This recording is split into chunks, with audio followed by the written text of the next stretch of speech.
saluto ai nostri amici telespettatori, eccoci qui puntuali con la rubrica Family, Salute e Benessere.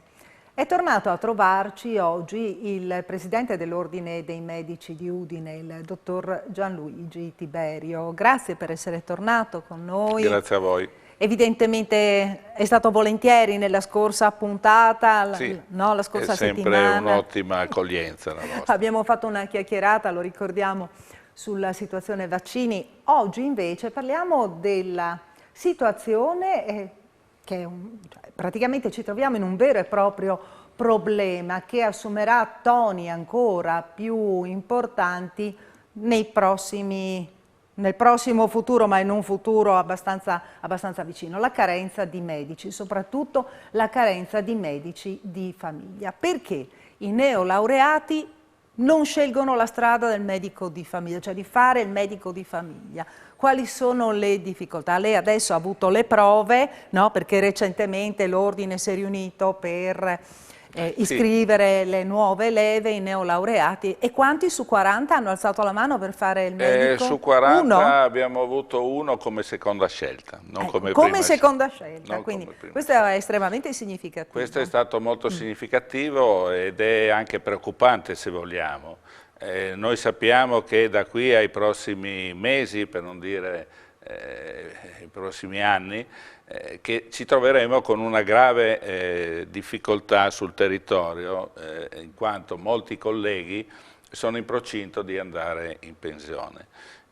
Da calcoli che sono stati fatti dall'osservatorio dell'Ordine, sappiamo che nei prossimi 5 anni circa 470 colleghi di medicina generale andranno in pensione in regione. Ricordo che in regione siamo circa 800, quindi più del 50% andranno in pensione.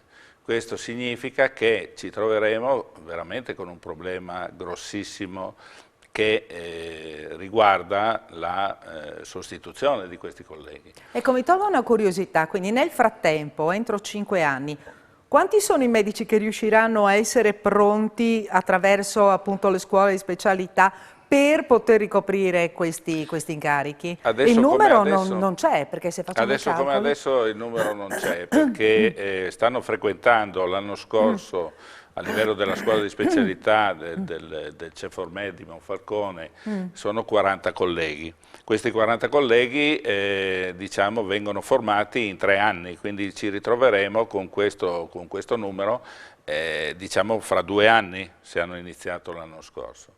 E quindi sappiamo che 40 all'anno sono pochi per poter rimpiazzare, quindi dobbiamo pensare seriamente in tempi anche rapidi di programmare per bene questo tipo di necessità e di cominciare veramente a pensare. L'Ordine in questo senso ha lanciato più volte questo tipo di allarme. Ricordo ancora circa 10 anni fa, di cui si parlava appunto questa necessità di... Era ancora presidente dell'Ordine il dottor Conte, no? Esattamente, sì. Abbiamo fatto uno studio in cui avevamo ben messo in evidenza quale potesse essere la criticità che ci attendeva nei prossimi anni.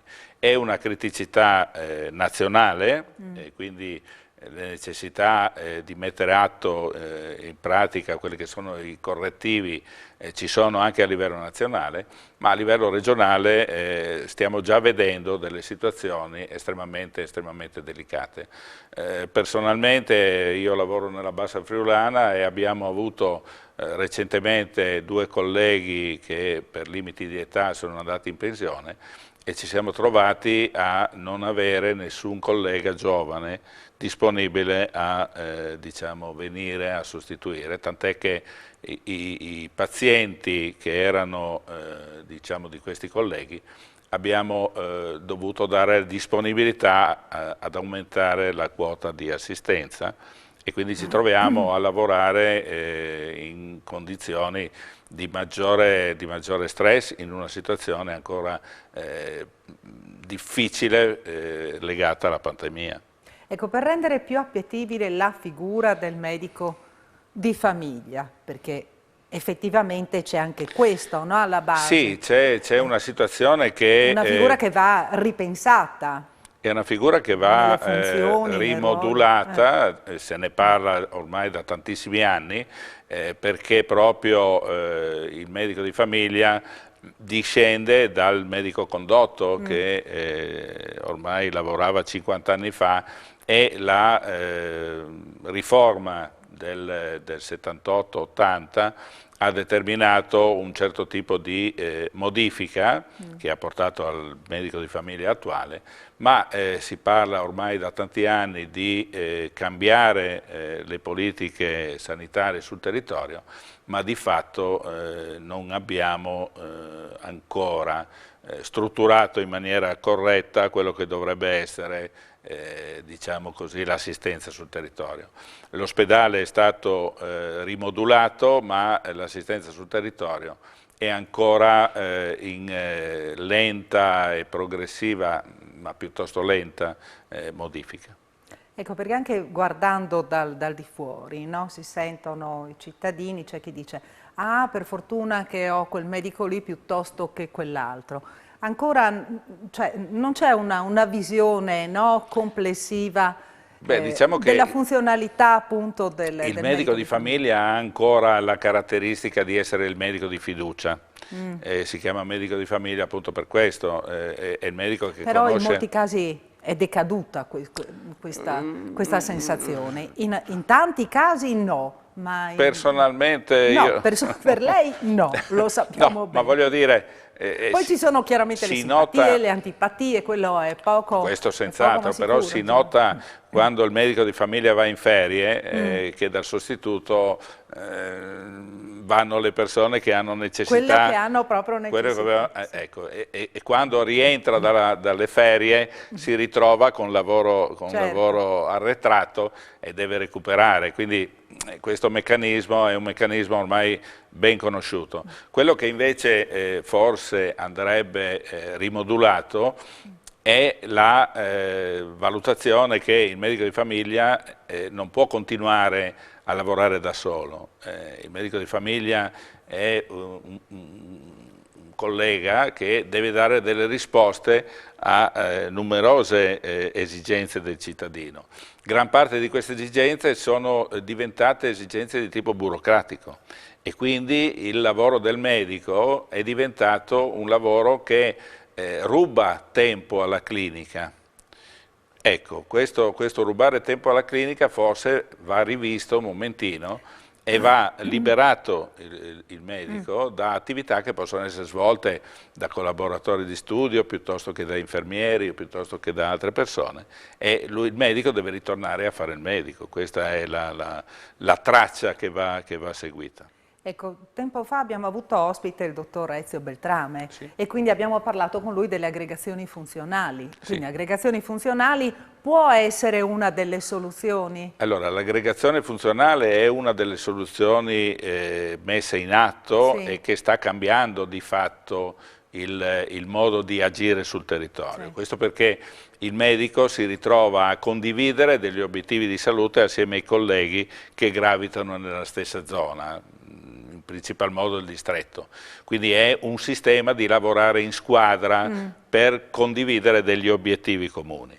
L'altro è avere la possibilità di strutturare il territorio con degli ambulatori che possono dare delle risposte su tempi un pochettino più ampi, cioè la presenza del medico per esempio in ambulatorio per un tempo necessario alle attività cliniche e la presenza di un collaboratore di studio che magari possa rimanere a livello dell'ambulatorio anche nelle ore quando non c'è il medico per delle attività di tipo burocratico o per preparare l'attività che poi verrà svolta dal medico, potrebbe essere una delle soluzioni, e così potremmo anche avere degli ambulatori che sono aperti molte più ore nell'arco della giornata e in cui le persone non hanno poi la cosiddetta necessità di affollarsi e di trovare delle risposte distribuite nell'arco della giornata. Senta, dottor Tiberio, spieghiamo ai nostri telespettatori qual è l'iter che deve fare un medico prima di arrivare a ricoprire appunto questo questo incarico, a essere la sentinella del territorio? Perché questo dovrebbe essere effettivamente, no, anche il vostro ruolo, essere le sentinelle. Beh, diciamo che il nostro ruolo è proprio il primo step. È il primo approccio col Servizio Sanitario Nazionale. Siamo alla fine dei professionisti che intercettano il problema e che poi aiutano il paziente a risolverlo se c'è necessità afferendo alle strutture specialistiche oppure direttamente da parte del medico di famiglia.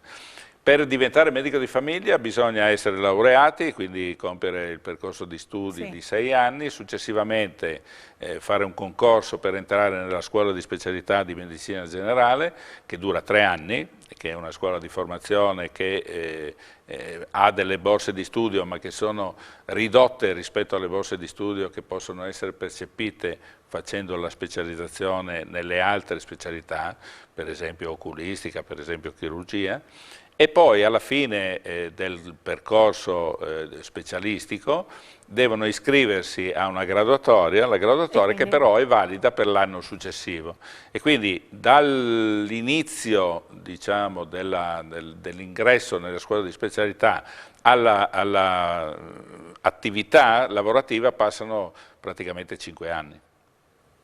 Senta, un'ultima curiosità, e chi invece entra nella scuola di specializzazione di medicina generale, questa in università, può poi fare il medico di famiglia?